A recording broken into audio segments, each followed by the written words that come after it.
going to happen from here. We will be in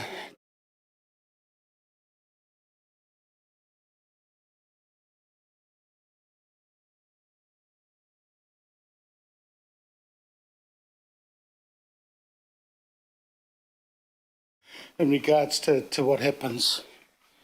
So we move now to item 9.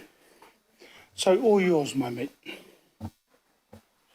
Just before you start, Councillor Casey will move and I will second this particular one. Oh, there's the thingy. As His Worship the Mayor's left. So that's just been moved to be presented, so thank you. Tēnā koutou, katoa. Ko Catherine George tōku ingoa, and I have the great privilege to be the funding advisor who looks after the Regional Arts and Culture Grants Program. The Regional Arts and Culture Grants Program, through this committee, provides over $1.1 million in funding to arts organisations all over Auckland each year. So 1920 financial year, bit of a one, right? So COVID obviously has really impacted the arts community, but the arts community is nothing if not creative and innovative and resilient. And I'm really pleased to be able to say that out of all the grants approved last year, only one program that was an exhibition hasn't gone ahead. So all of the others either went online or have been delayed. Some of them are still going and still happening. So while there's been a lot of bad news, there's a lot of really great news as well.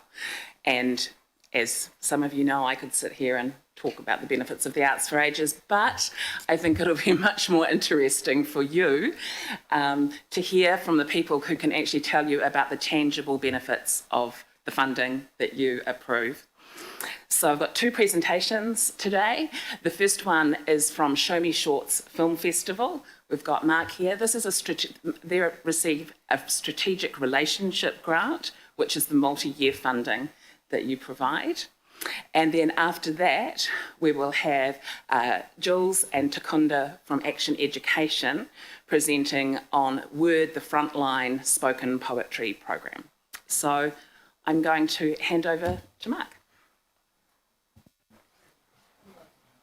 Kia ora koutou, ko Mark Gribble tōku ingoa. I'm with Show Me Shorts Film Festival, which is Aotearoa's leading short film festival. Each October, we showcase a mixture of the very best short films from New Zealand filmmakers, as well as giving the public an opportunity to see international films that they would not otherwise have the chance to see. Let's start by taking a look at the trailer from last year's festival to give you an idea of what it's all about.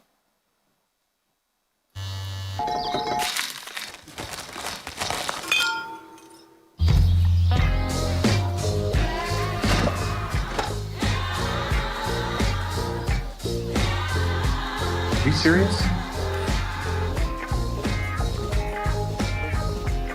Come here.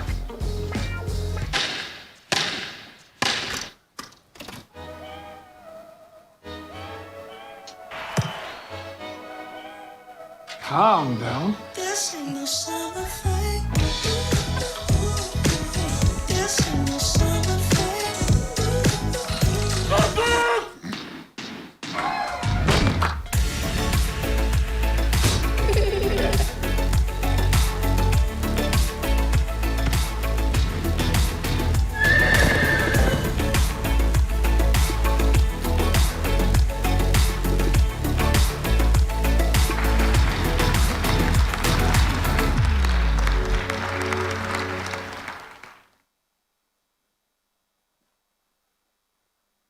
Thank you.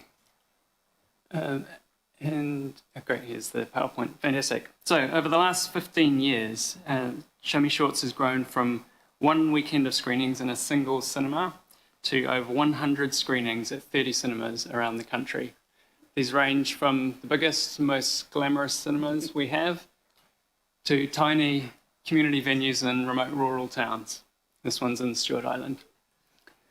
Our major events like the opening night and awards ceremony bring audiences, filmmakers, service providers and film organisations from across the region and sector together to celebrate short films. We are Academy Awards accredited, which means that the winners of our 2 main awards become eligible to submit their films to the Oscars.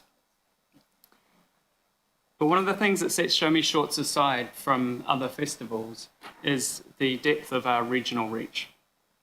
We screen at 10 Auckland venues, sharing culturally diverse programs with communities in Auckland Central, Orake, Titirangi, Matakana, Kingsland, Devonport, Takapuna, Waiheke Island, and my personal favourite, Aotea, Great Barrier Island. In some communities, we are the only festival of any kind that reaches them. The cost of delivering a screening at a small community venue is virtually identical to the costs of delivering that program at an inner city multiplex. But the size of the seating capacity and the ticket price they can offer means those screenings will never pay for themselves. They're only viable with the support of funding partners like Auckland Council, who share our belief that art is for everyone. During the festival, we present Q&As with filmmakers either visiting from other countries or from New Zealand. We run script development programs that help the next range of filmmakers and short films get through to production at the highest possible quality. These have included, we also run one-off masterclasses and industry events to help upskill filmmakers. These have included high-profile international guests from Venice Film Festival, the London Short Film Festival, Sapporo Film Festival in Japan, and the Sesame Workshop from America. This one resulted in 4 New Zealand filmmakers being commissioned to make 1-minute films that screened in the 50th season of Sesame Street to a worldwide audience of millions. During the autumn and winter months, we stage short film nights that each focus on a particular country or cultural grouping. These have included films from Germany, Portugal, Quebec, Palestine, Italy, Indonesia, and Iranian women, to name a few. These events let us reach out into the communities affiliated with those regions and create accessible opportunities to celebrate and share their culture. We also offer special school screenings of our whānau-friendly section, and they're currently pilot testing a filmmaking guide for teachers for intermediate and high school age students. This was another project which was supported by Auckland Council with a project grant that was meant to happen last year, got delayed for obvious reasons, but has just started these last couple of weeks. COVID-19 certainly presented a few challenges last year. Our opening night had to be separated into 3 zones of the ASB Waterfront Theatre with 80 people in each, separated by perspex. But we still managed to go ahead and deliver world premiere films and an unforgettable experience for those who could come. Although I see he's stepped out now, I would also like to recognise Mayor Goff and the support he's given over many years, speaking at our events and attending in person, which does really add to the mana of the event and the mahi of all the filmmakers whose work does appear. So, although we did have a lot of challenges last year, we got through it, and with the support of Auckland Council, and particularly as a multi-year grant, we're able to make plans and adapt to the challenging environment that we had. There are a lot of funders in New Zealand who will give you money for a very specific purpose, such as upgrading a computer or paying for some specific marketing costs. Auckland Council, through the grants of this program, are one of the few funders that happily covers operating costs. If we know our key costs are covered, particularly over a multi-year period, it has a massive impact on the ambition and scale of what we can offer. We're a very small team. We have only 2 permanent employees and a handful of contractors who come in for particular projects and about 30 volunteers. But the money that you offer us goes a really long way.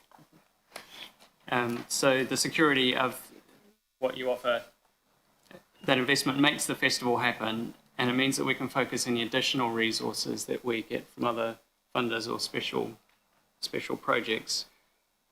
Those can be used to fund high value events and try new things with a manageable level of risk.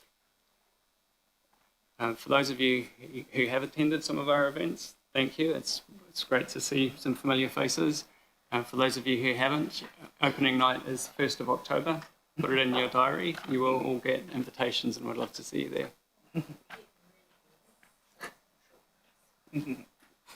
Thank you. That's the end of my presentation. Mark, look, I just wanted to, firstly also just, I know Garth was here with you, so look, just please apologise, but I know that he would have been still here. But look, just want to say thank you. I'm going to get some questions and comments at the same time for you. And the first is Councillor Casey.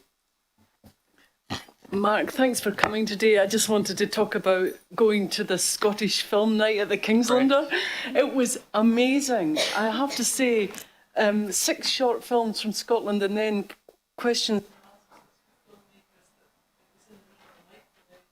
I saw a movie, Boys' Night Out by James Price, first of 6. It was absolutely sensational. I haven't seen anything like it.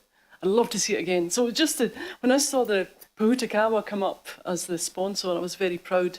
So definitely brilliant work. Love it. Loved it. And I'm not biased in the least.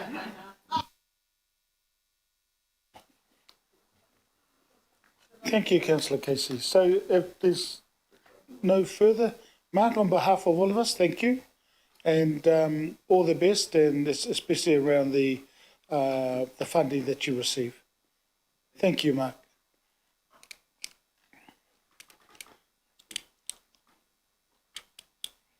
Segment was Christine Benson.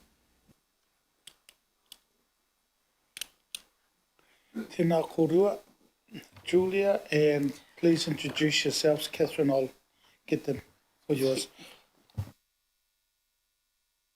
So just press that button, the talk button, to contact.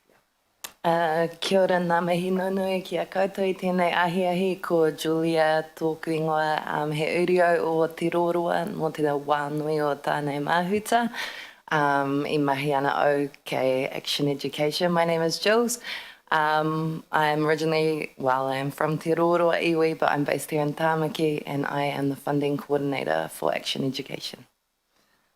Kia ora, moro e kwa mirimesi ndangachida kungoko kwazi sa eni mtauro wangu. Semshona tsika zedu zino tau simunu anomira ega so yone muri nomira kumashuri kwako.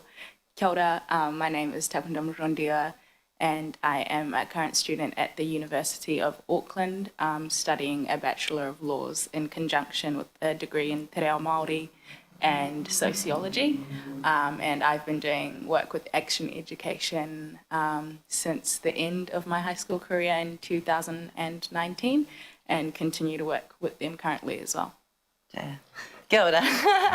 So, thank you for having us. I am not a poet. We work with many young poets throughout the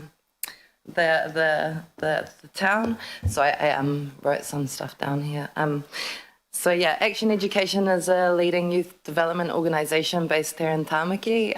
We were established in 1981, and we work with about 11,000 young people, predominantly in Auckland, every year. We use spoken word poetry as a creative platform to engage young people in youth development processes. Our mission is to inspire, grow and connect current and future leaders. We believe that creativity is necessary and that self-expression is fundamental to our well-being and development. Our programs provide tools and resources to help young people to build self-confidence and resilience, to help them shape their identity in the context of their whānau and communities and become positive contributors to society. The real magic of our programs is how they weave together such rich layers of diversity. Every year, our participants are incredibly diverse in terms of culture, faith, worldview, gender, sexuality, and socio-economic backgrounds. We believe that it's through shared stories our programs can break down stereotypes and give young people a craft to express their voice, particularly those that are marginalised with our communities. So yeah, we work throughout Tāmaki Makaurau and Tai Tōkiro. We run spoken word workshops in schools, marae, community centres, youth justice facilities and care and protection facilities. We have community stand-up poetry nights that are attended by young people, whānau, teachers, and we are here to talk about our flagship program, which is Word the Frontline. How do I? No. Yep. Solid. So we're a small team. There's only 5 of us. Recently, who's not up there, we've been joined by Manaia Tūwhare, who is the granddaughter of Hone Tūwhare, the revered poet from Aotearoa. So yeah, it's a small team, but we have huge output and we really love what we do. We're funded every year and have been since 2016 to run With the Frontline, and we are very grateful for your support. With the Frontline originally started with 27 young people, and now we have about 220 young people involved every year. In February every year, about 44 teams register, which is around 220 young people. From there, we take 16 teams from the regional heats and take them on a year-long journey. They're coupled with established poets and artists from Tāmaki, people from the South Auckland Poets community who mentor them and coach them. We take them on workshops, we take them on a noho marae, and at the end of it, it culminates in our semi-finals and our finals, which are held at the town hall. Yeah, that's enough from me. I just really want to thank you all for your support over the years. Yeah, like Mark before, operating costs are something that are important for us to keep doing the mahi that we do. I also want to acknowledge some familiar faces in here who have sat on local boards who fund our workshops, because without the workshops, young people wouldn't have been introduced into spoken word, and then they wouldn't have probably ended up in this cool program. Yeah, but I'm handing it over to Takonda. And so I'm going to talk a bit about my experiences having done Word the Frontline in 2018 and then 2019. I come from a place where the Indigenous people say, Vānando hupenyu yenika, that is to say that young people are the very life force of our societies. And if we believe that art imitates life or life imitates art, I think that it's critical to understand that our youth and art are two things which can't be separated from one another, and to not fuel and support those things is to drain the very life force of our communities. So I think that things like Word the Frontline are vital to building the communities of our young people. For me, it has meant when I first begun in 2018, and one of the videos of me doing spoken word poetry went up online and was able to garner a lot of attention. And it was both an honor, it's an honor to be listened to by a community of adults, but it is an even greater honor to feel heard. And I think that that's a vitality to what our young people need today. And coming outside of high school, what that has meant for me is I've been able to build a career out of spoken word poetry, being a creative director for Google, which has been one of the greatest blessings for me, being able to share my art form and what I am truly passionate about.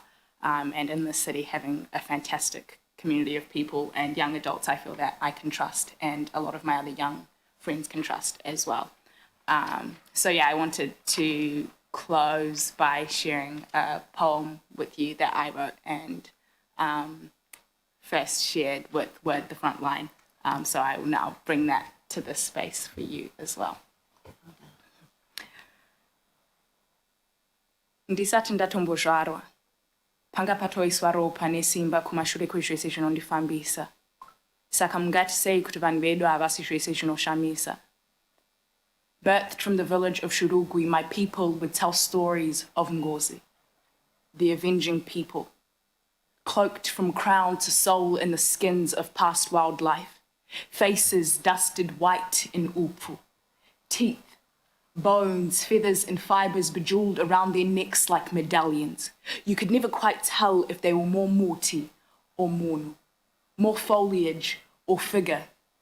Ngozi spoke in whispers to the forebearers who told them how to heal the land and how to bring healing over the people. The best translation given in a tongue that is not my own is Ngozi, meaning witch doctor, or Ngozi, meaning wizard. Do you see it?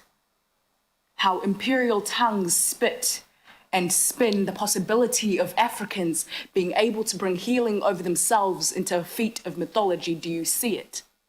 God forbid the Africans do anything for themselves, so where are our white saviors, our developmental deities, our diasporic children who are taught they need to go learn Western values in order to come back and save their homelands? Do you see it?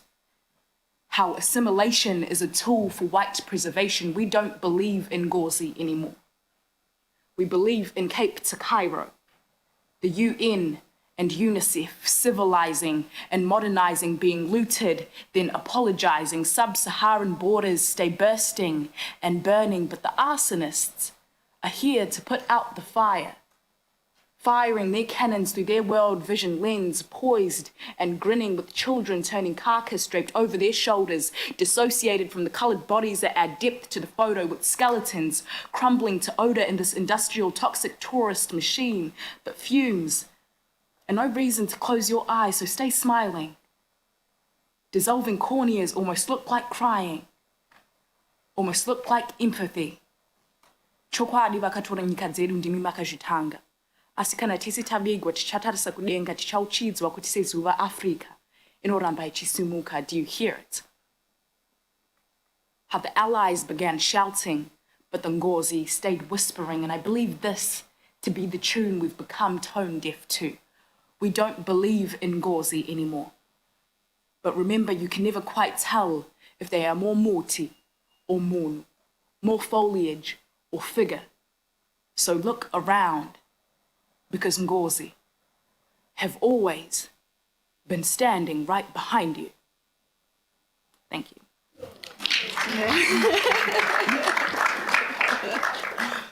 Thank you, Takunda. I am so lucky to work in a space where I'm inspired every day by people like you. Yeah. Also, mahi to Catherine for supporting us, particularly last year when COVID happened and we were concerned about what our program would look like.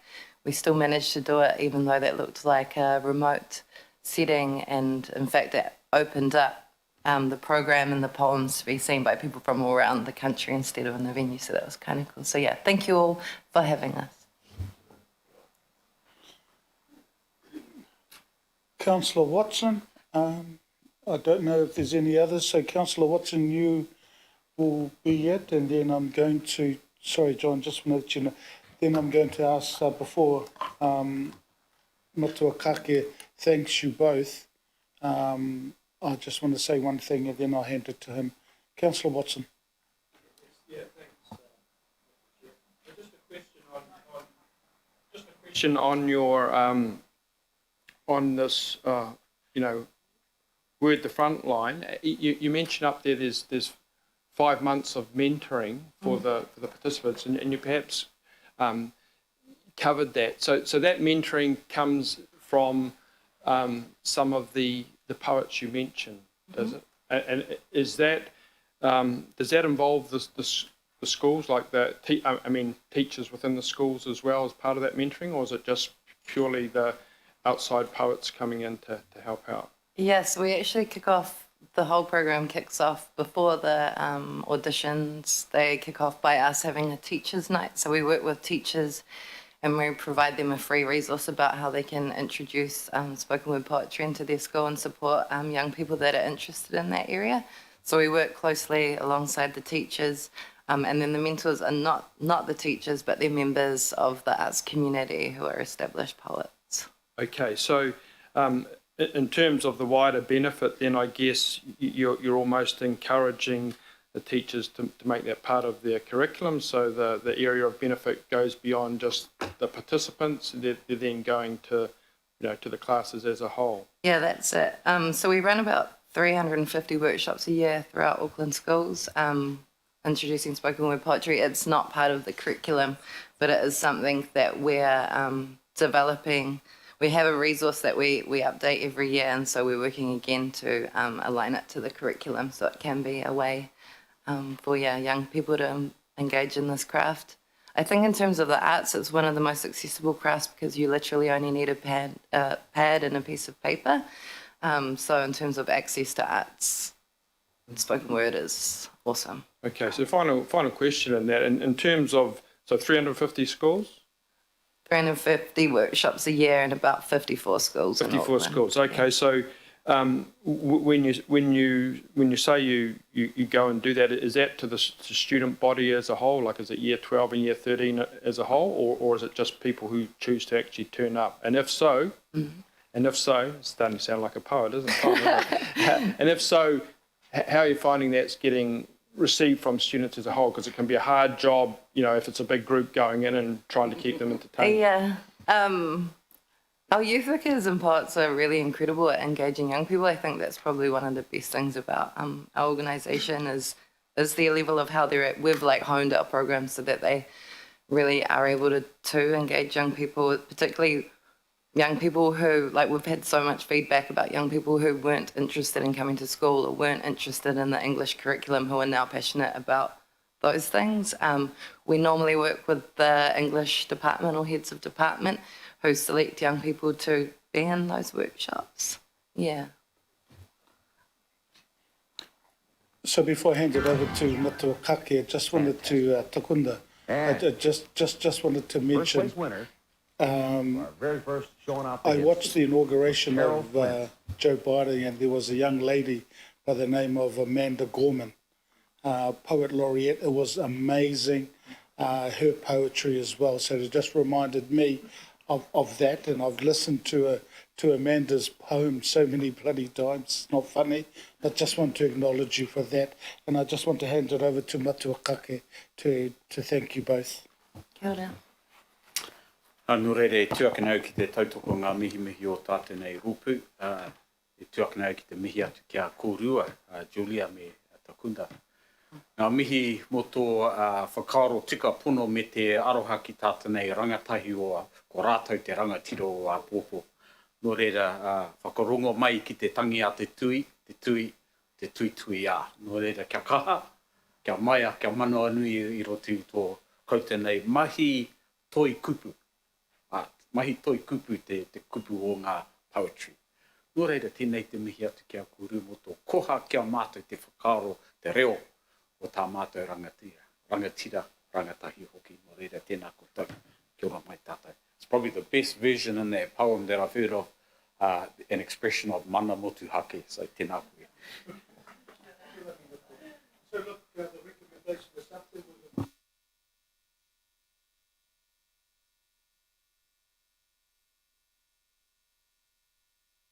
Sorry,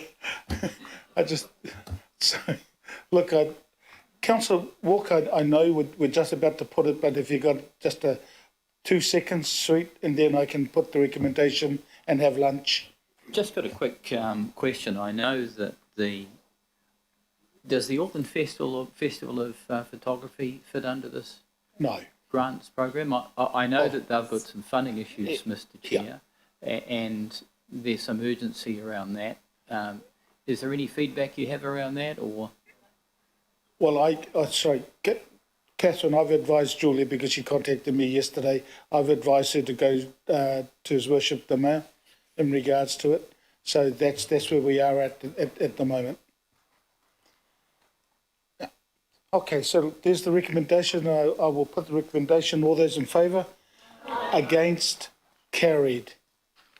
Thank you. Thank you. Thank you, mate. So look, sorry, staff, but we're just going to have a break for, 23 minutes. If we get back here by about 1:30, and then we'll rush through the agenda items that's left. Yeah, rush through because you've read the agenda, people. Oh, well, yeah, you've read all the recommendations and all the files. Okay, so we just adjourned.